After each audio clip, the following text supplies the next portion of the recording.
The Moon. It's our nearest neighbor in space, and data we gather from its features can tell us a lot about the rest of our solar system. And through the eyes of the LRO spacecraft, we can explore the lunar surface in all new ways, in fascinating detail. Our tour begins on the western border, where the near side of the Moon meets the far side. The enormous feature is a lunar crater, and it's known as the Oriental Basin. Here, LRO's terrain map combines with surface gravity measurements from the Grail mission. This data reveals structure in the lunar crust beneath the surface, giving us a window into the geologic features of the Moon's interior. Our next location receives little direct sunlight and has some of the coldest recorded temperatures in the solar system, the South Pole.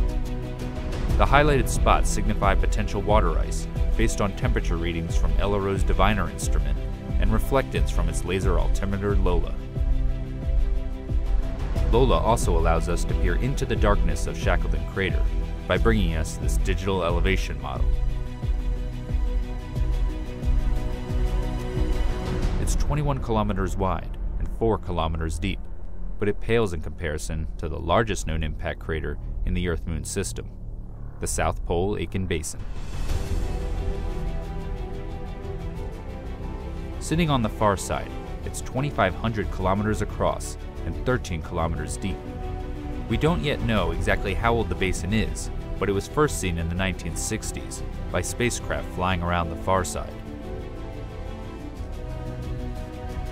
As much as we use LRO data to investigate areas we can't see from Earth, we also probe familiar territory on the lunar near side to bring back images with an all-new level of detail.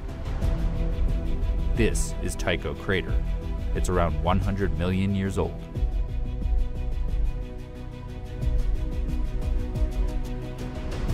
Here, the Lunar Reconnaissance Orbiter camera captures the central peak with a 100-meter wide boulder at the summit, the origins of which are still a mystery.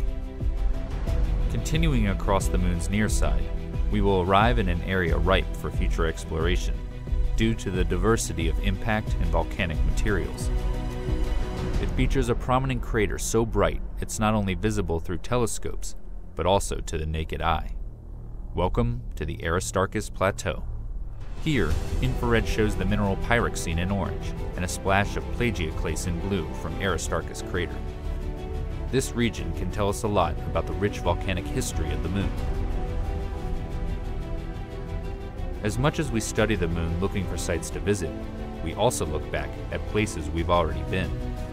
This is because the new data that LRO is gathering helps us reinterpret the geology of familiar places, giving scientists a better understanding of the sequence of events in early lunar history.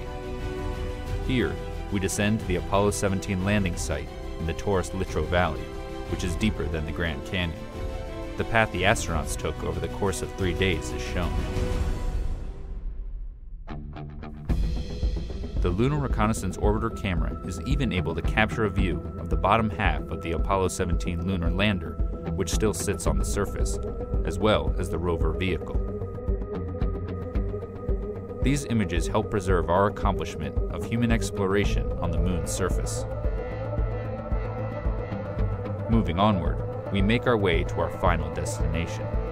This location contains regions that exist in permanent shadow, as well as ones that bask in nearly perpetual light. It's the North Pole. Detailed terrain measurements by Lola allow scientists to model sunlight and shadow at the poles over decades and centuries. Sunlit peaks and crater rims here may be ideal locations for generating solar power for future expeditions to the Moon. This updated visualization of the lunar landscape stands as a testament to the functionality and abilities of the Lunar Reconnaissance Orbiter spacecraft. And as the mission continues to gather data, it will provide us with many more opportunities to take a tour of our Moon.